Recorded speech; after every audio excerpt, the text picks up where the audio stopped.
Before ഒരു rough സ്റ്റോണാണ്.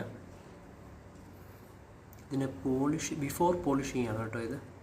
ഇതിനി polish ചെയ്ത് കഴിഞ്ഞതിന് ശേഷം, ഇതിൻ്റെ ഡീറ്റെയിൽ പോളിഷിങ് സ്റ്റാർട്ട് ചെയ്യുന്നതേ ഉള്ളൂ. പോളിഷ് ചെയ്ത് കഴിഞ്ഞതിന് ശേഷം ഇതെങ്ങനെയുണ്ട് എന്ന് കാണിച്ചു തരാം.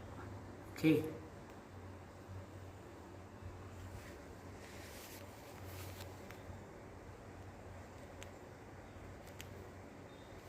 അതിൻ്റെ ഓരോരോ ഹിഡൻ ഫീച്ചേഴ്സൊക്കെ റിവീൽഡ് ആവും പോളിഷ് കഴിയുമ്പോഴത്തേക്ക്.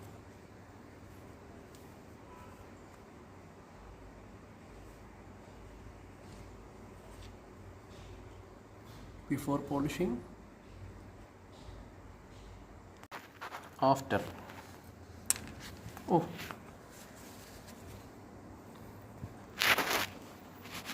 ഒരു ക്രൂഡ് പോളിഷ് കൊടുത്തു കേട്ടോ.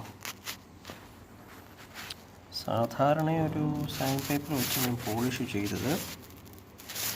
നേരത്തെ നിങ്ങൾ കണ്ട റഫ്നെസ്സൊക്കെ അങ്ങ് മാറിയിട്ടുണ്ട്. ഷാർപ്പ് സൈഡുകളൊക്കെ അങ്ങ് മാറി ഏകദേശം അങ്ങ് സ്മൂത്തായി. കണ്ടോ, നേരത്തെ എഡ്ജുകളൊക്കെ നല്ല ഷാർപ്പായിരുന്നില്ലേ? ആ ഷാർപ്പ്നെസ് എല്ലാം മാറി സ്മൂത്ത് സ്റ്റോണായി മാറിയിട്ടുണ്ട് ഏകദേശം. ഇനി ഒരുപാട് പോളിഷ് വേണ്ടി വരും.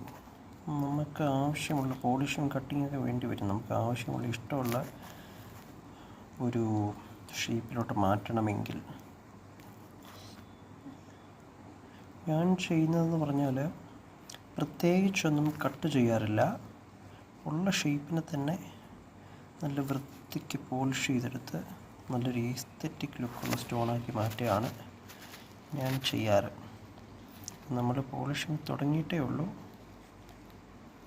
പോളിഷിങ് ഫുള്ളാക്കിയിട്ടില്ല. പോളിഷിങ് കുറച്ചായപ്പോൾ തന്നെ അത്യാവശ്യം നല്ല രീതിയിൽ സ്മൂത്തായിട്ടുണ്ട്. ഇതിൻ്റെ ഓരോ കേർവ്സൊക്കെ ഇല്ല, ഓരോ കേർവ്സും എല്ലാം റെസ്പെക്റ്റ് ചെയ്തുകൊണ്ട് തന്നെയാണ് പോളിഷ് ചെയ്യുന്നത്. കേർവ്സിനെല്ലാം നിലനിർത്തിക്കൊണ്ട് തന്നെയാണ് പോളിഷ് ചെയ്യുന്നത്.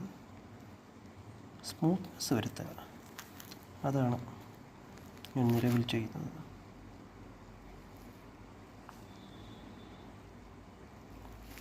Don't forget to like, share and subscribe. Thank you.